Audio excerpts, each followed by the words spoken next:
Bueno, buenos días en vivo ahora a todos. Vamos a pasar a la sección de preguntas. Tenemos varias preguntas que han llegado para los distintos participantes. Pero antes que pasar directamente a las preguntas, queríamos tomarnos un ratito para hacer un pequeño y humilde reconocimiento a un compañero que tiene mucho que ver con todo esto que hemos conversado hoy y que recientemente se retiró, que es Néstor Saldain, que está aquí presente. Y bueno, queremos agradecerle por sus más de 30 años cumplidos al servicio de la institución, al servicio del sector agropecuario y el arrocero en particular. Y bueno, y que en esa larga trayectoria obviamente tuvo aportes muy valiosos en todo lo que tiene que ver con control de malezas, temas de manejo de herbicidas. Y bueno, fue uno de los pioneros además en encarar este tema cuando era muy nuevo, incluso liderando un proyecto Fontagro a nivel internacional, donde participaban investigadores de varios países de América del Sur. Así que hay demasiadas cosas que podríamos decir de Néstor, pero yo lo voy a resumir en agradecerle por todo lo que nos mostró, todo lo que nos enseñó, la cantidad de estudiantes que dirigió durante su carrera, creo que son bastante difíciles de contar. Su permanente preocupación por hacer las cosas bien y que le sirvan al sector. Y yo voy a rescatar especialmente esa memoria que tiene Néstor y esa capacidad que siempre muestra de atar lo que escuchó en una conferencia más lo que leyó en un artículo hace un tiempo reciente y atar todas esas cosas y tratar de ver cómo eso nos podría afectar a nosotros, en nuestras condiciones, en nuestro sistema de producción, y estar siempre preocupado por estar ahí al día y ser proactivo en tratar de evitar o tratar de tener la información generada antes de que llegara el problema. Así que bueno, de mi parte y de parte de todos los que hemos trabajado con él, agradecerle todo lo que nos dio, todo lo que compartimos, y bueno, desearle lo mejor en la etapa que viene de descanso y que, bueno, avisarle que lo vamos a intentar de molestar poco, pero supongo que el teléfono va a sonar en más de una ocasión. Así que muchísimas gracias, Néstor. Lo dejo a José, que quiere complementar con algunas palabras también. Gracias, Claudia. Muy breve, creo que has dicho la mayor parte de lo que pensamos todos, ¿no? El mes pasado de junio, justamente el colega Néstor Saldain, luego de más de 30 y algo de años de trabajo en IA, se acogió a los beneficios jubilatorios y habiendo contribuido significativamente con los contenidos de este seminario y la publicación que saldrá en los próximos días, nos parecía que era un buen momento para informar al respecto y agradecerle justamente a Néstor esas contribuciones al sector arrocero durante su extensa trayectoria en INIA, en todos los temas de control, de manejo de malezas, en los sistemas de producción de arroz del Uruguay. Personalmente conocí a Néstor hace 25 años, yo recién ingresado a INIA y él llegando de su posgrado en Arkansas, Estados Unidos, el indio, como lo apodamos en la interna. Desde ahí se dedicó casi que plenamente a estos temas de manejo, control de malezas en los sistemas integrados arroz-pasturas. Y luego, como tú dijiste, fue pionero en las investigaciones sobre el uso y desarrollo de las tecnologías relacionadas al manejo de malezas en los sistemas Clearfield o con resistencia a IMIS en Uruguay, y que hoy nos convoca. Así que, Néstor, muchas gracias por ese camino.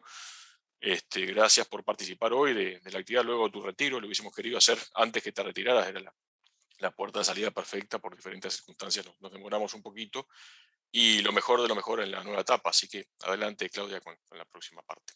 Gracias. Un abrazo, Néstor. Bueno, habiendo dicho estas cortas palabras, ahora vamos a pasar directo a la sección de preguntas y comentarios, y las ordenamos en el mismo orden que se fueron dando las charlas.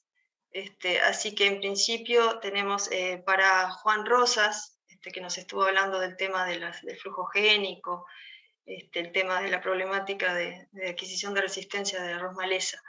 Viene una pregunta de un técnico muy relacionado al sector y este tema.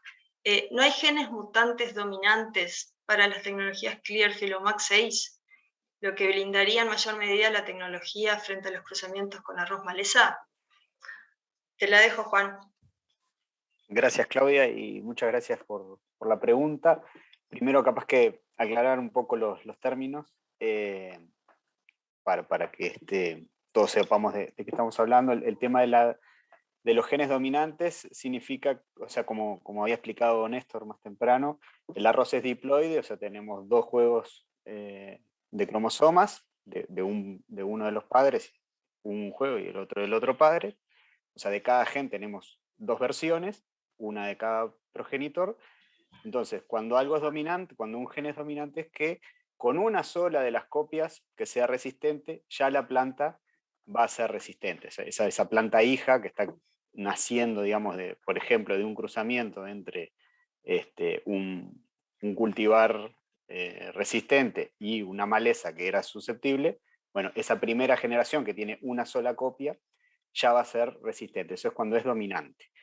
En el caso del Clearfield, o sea, las mutaciones en el gen ALS, el que da la resistencia a la simis, se dice, y está estudiado, que la resistencia es semidominante. Es decir, es un poquito menos que dominante. Es decir, esa primera generación, esa F1 que tiene una sola copia de resistente, es apenas un poco menos resistente que si tuviera las dos copias. En la práctica, lo que nosotros vemos, por ejemplo, con las muestras que llegan al servicio de plantas que tienen una sola copia del gen de resistencia, básicamente son igual de resistentes. O sea, la prevalencia de plantas resistentes, ya sean heterocigotas, o sea, que tienen una sola copia o que tienen las dos copias, no hemos encontrado una diferencia significativa. O sea, en los efectos, en la chacra, por lo menos en la experiencia nuestra, como que la resistencia de imidazolinonas en el Clearfield no se distingue demasiado esa semidominancia de si fuera realmente dominante. Es muy poquita la diferencia que hay. Está mucho más cerca de ser dominante o totalmente resistente que de ser susceptible, un híbrido, ¿no? Y entonces tampoco encontramos, por ejemplo, diferencia entre las chances de que haya cruzamientos entre los híbridos, los cultivares híbridos que tienen una sola copia, y los cultivares que tienen las dos copias, que son homocigotas.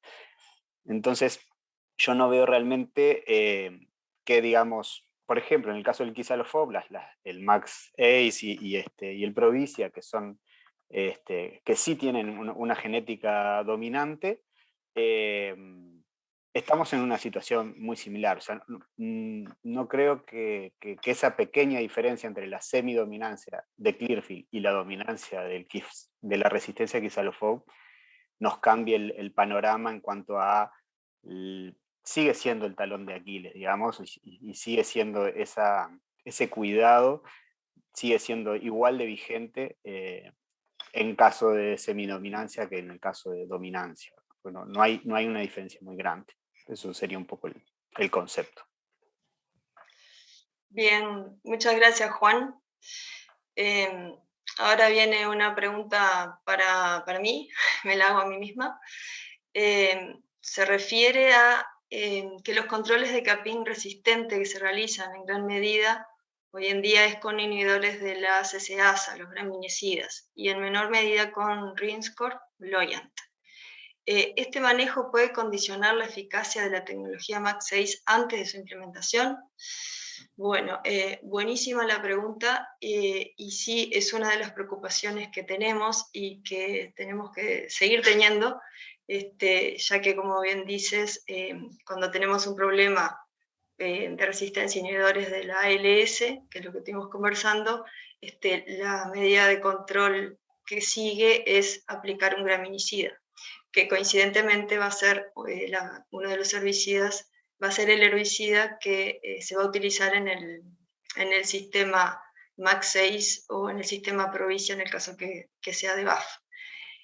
O sea que sí, podemos tener problemas, podemos estar acelerando ese proceso de selección hacia capín, en este caso resistente a un graminicida antes de que te aparezca.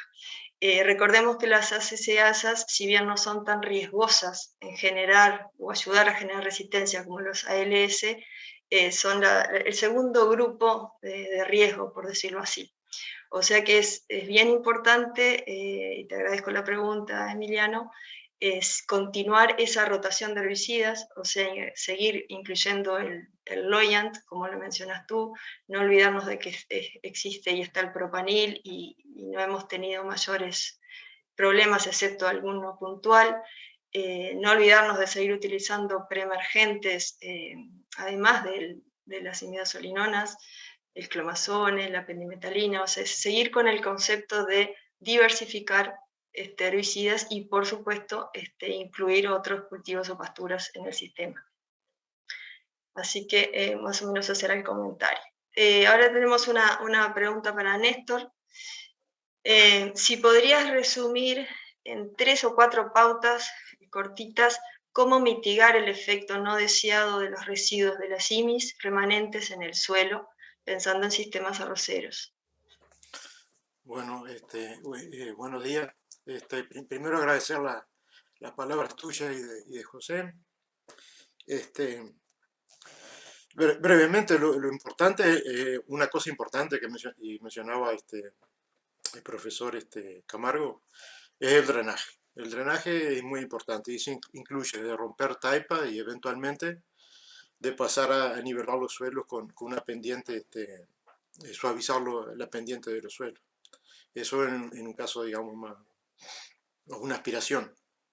Todo eso facilita, pero también siempre hay que tener en cuenta el drenaje, hay que tener en cuenta el drenaje general, porque yo puedo hacer muy bien todo en la chacra, pero necesito que el agua se vaya lo más rápido posible.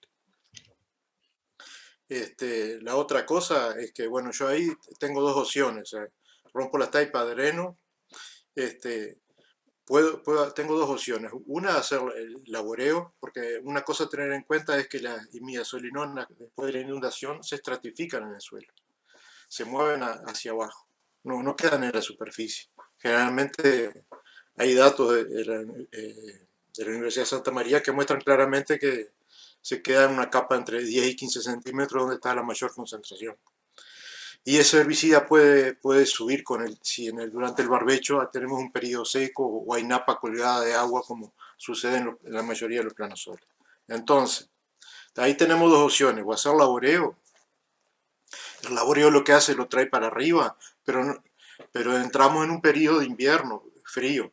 Entonces puede ser húmedo o seco, pero la actividad biológica baja mucho. Los microorganismos no trabajan. Recién empiezan a trabajar en la primavera siguiente. Entonces, dependiendo de los residuos que haya, sí, puede hacer una pastura, una mezcla. La mezcla es buena, raigras y trébol blanco y lotus, porque se sabe que los residuos, la rizósfera, los microorganismos en la rizósfera del lotus y del raigras contribuyen mucho a la disipación, mucho más que en la rizósfera del raigras solo. Entonces, pero para eso hay que fertilizarlo. Y eventualmente, si el pH es muy bajo, mejorarlo un poquito con el encalado. Ahí las leguminosas van a crecer mejor y más chance vamos a tener que los microorganismos de la rizósfera, como lo han demostrado varios trabajos en Brasil, pueden contribuir a disipar. Ahora, si hay muchos residuos, pueden ser tóxicos para la población microbiana. Entonces, no necesariamente vamos a poder sacar una parte, pero si es tóxico no va a poder cumplir su rol. Entonces, una cosa a tener en cuenta de la mitigación es generar la menor cantidad de residuos que se puedan, porque es más fácil mitigarlo. Si genero mucho, más dificultades voy a tener y más costo voy a tener. Por algún lado lo voy a pagar siempre. Y lo otro que decía Camargo, bueno, en el verano la soja contribuye, ¿verdad? A la rizósfera, los microorganismos de la rizósfera de la soja contribuyen a la disipación. Eso también es un hecho real demostrado. O sea que esa sería pero lo importante es tratar de pensar siempre en generar lo menos posible y tener en cuenta cómo fue las condiciones ambientales durante el periodo barbecho posterior al arroz. Espero haberle contestado con eso. Gracias, Néstor. Claro que sí. Ahora tenemos una pregunta para Camargo. Dinalvo, preguntan aquí, después de más de un ciclo de rotación de arroz Clearfield seguido de soja, que tuvo buen drenaje, ¿es esperable tener fitotoxicidad medido en reducción de productividad si pasamos a un arroz convencional? Estamos hablando de suelos de pH alrededor de 5. Adelante, Dinalvo. Bom dia a todos. Aproveitar a pergunta para, mais uma vez, agradecer a equipe do INE aí pela oportunidade e também de tanto participar aqui como presenciar uma excelente manhã e com excelentes apresentações. Com relação à pergunta, uma excelente pergunta também. E o que é importante considerar, né, nesse caso? Se eu conseguir fazer esse sistema, né, e trabalhar um pouquinho do manejo dos herbicidas no arroz antes da soja também, né, aquilo que o Néstor e todos falaram aí, o quanto de herbicida eu aplico, né, e que herbicidas eu escolho, né, eu tenho uma possibilidade bem boa de não ter problema de resíduo num arroz. Então, vamos lá. Eu fiz arroz Clearfield, depois do Clearfield, consegui, de repente, fazer uma pastagem, né, que ajuda a mitigar esses efeitos dos resíduos. Coloquei soja. A chance de eu ter problema de resíduo lá no segundo ano, ela reduz bastante.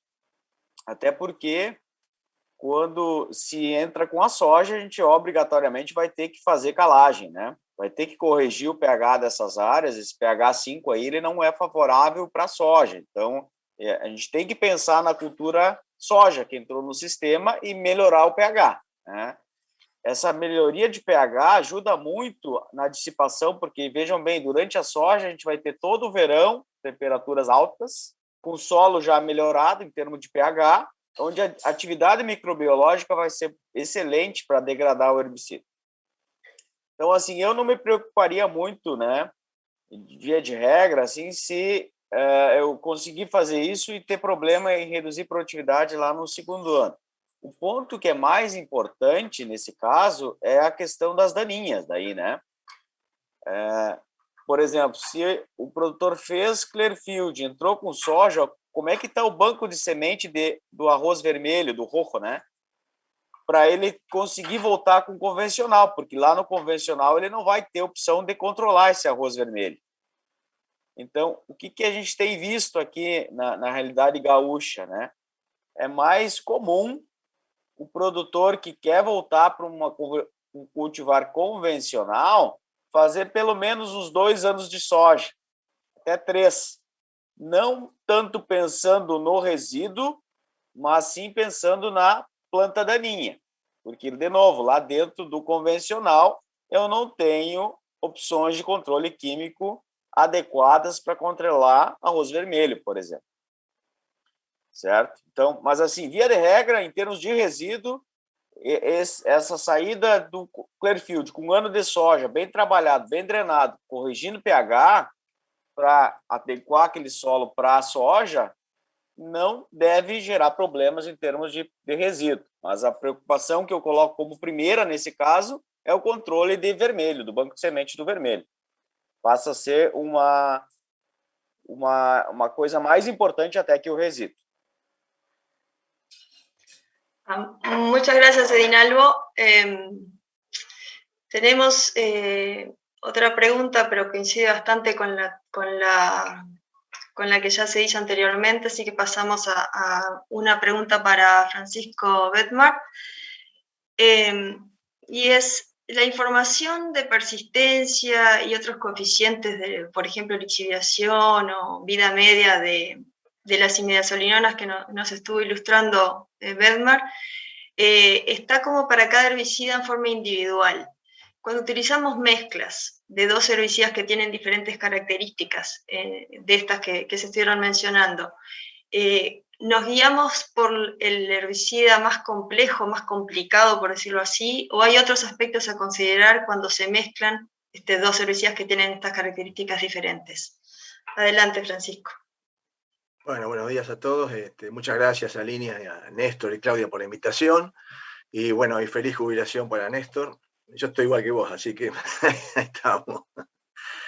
Bien, cuando se hacen mezclas, en realidad la que prevalece, y por eso están inclusive armadas comercialmente, prevalece la del componente de la herbicida más persistente o que tiene características más importantes desde el punto de vista de impacto ambiental o sobre la persistencia sobre cultivos. Y acá en Argentina, por ejemplo, es el caso típico del desarrollo de Imazapyr en mezcla con Imazamox. O sea, inicialmente Imazapyr es el herbicida que, por ejemplo, para el mercado de girasol se difundió y comercializó primero, pero se encontró que los efectos de persistencia son muy elevados en las rotaciones de cultivos acá en la región, o en las regiones de Argentina de girasoleras. Por ejemplo, estoy hablando del caso de girasol, por ejemplo. Entonces lo que se decidió fue determinar una reducción en las dosis de ese producto y mezclarlo con otros productos como por ejemplo Imazamox, que tiene menor persistencia en el suelo. Entonces, digamos que hay estrategias comerciales como para tratar de manejar ese problema que tienen en general las imidazolinonas y reducir las dosis, porque la dosis, como mostré en la presentación, es uno de los factores que genera mayor o menor persistencia de los herbicidas en general, y las mezclas con herbicidas de menor persistencia lo que están haciendo es reducir los efectos de persistencia y de carryover sobre cultivos sensibles en las rotaciones. En definitiva, para no abundar en muchos detalles, deberíamos guiarnos por el componente más persistente en este caso. En el caso ese que yo comenté sería el Imazapyr y no el Imazamox. Hemos hecho algunos trabajos, yo no comenté nada de eso, pero algunos trabajos para desarrollar métodos químicos de determinación para la predicción, digamos, de siembra y sensibilidad de cultivos en rotación, en donde nos guiamos por el componente más persistente, en este caso es el Imazapyr. Lo mismo sucedería en el caso de Imazapyr. Si ustedes tienen Imazapyr y Imazamox, algunos, bueno, ese Imazapyr es uno de los que también es bastante más persistente, o sea que en definitiva es el componente más importante. Perfecto, bueno, muchas gracias Francisco. Ya siendo las 11:30, yo voy a proceder a hacer el cierre de la actividad. Yo creo que ha sido una actividad muy rica, con muchísima información, con muchos aspectos del manejo de la tecnología que tenemos que tener en cuenta si queremos preservar este sistema de producción, que pienso que todos los que estamos aquí, todo el sector productivo tiene mucho interés, ya que es una tecnología de alta utilidad, ¿no? y de muy importante lugar, vamos a decir, en el sistema de producción. Así que lo primero que voy a hacer es agradecerle a todos los disertantes, a todos quienes participaron, empezando por los locales, los invitados locales, como fueron Emiliano Ferreira y Gastón Canosa, que nos dieron su visión al inicio de por qué es importante hablar de este tema. Y por supuesto a los invitados de la región, a Dinaldo Camargo y al profesor Bedmar, que bueno, que nos ilustraron con una cantidad de conceptos e información que hay relacionada a esto, que bueno, que tenemos que seguir masticando y seguir estudiando para encontrar una mejor forma de continuar, sobre todo con las rotaciones y con un sistema de producción que hay que alternarlo con otros cultivos, con pasturas y con otro tipo de tecnologías que están por venir si queremos preservarlos en el largo plazo. Así que habiendo dicho esto, por supuesto agradecerle a los compañeros de INIA y a la UCTT y a toda la gente que ha trabajado para que esto saliera. Este trabajo yo creo que es muy valioso y al quedar registrado creo que va a ser de permanente consulta por quienes tengan inquietudes tanto desde el punto de vista de conceptual como desde el punto de vista de manejo y aplicación de estas medidas de manejo. Yo creo que ya no voy a repetir el tema de la relevancia del sistema de producción y la tecnología en sí, cómo tenemos que manejarla. Se tocaron pautas desde la parte de la base de la tecnología, todo el tema de problemática, de flujo de genes que genera la resistencia en arroz rojo, resistencia a malezas, y sobre todo se quiso hacer mucho hincapié en todo lo que es la dinámica de estas herbicidas en el suelo, y cómo nos puede afectar para adelante en esa rotación, y bueno, tener toda esa información en cuenta para seguir trabajando y hacer que esta tecnología prevalezca en el tiempo. Así que, sin mucho más, vuelvo a agradecer a todos los participantes, y bueno, y seguimos en esta serie de webinarios. Nos queda uno más el 2 de septiembre, así que están todos invitados para la temática de manejo de riego, imágenes satelitales que apoyan a las decisiones de riego. De mi parte y de parte de Iña y todo el equipo, muy agradecidos. Los saludamos entonces. Muchas gracias a todos.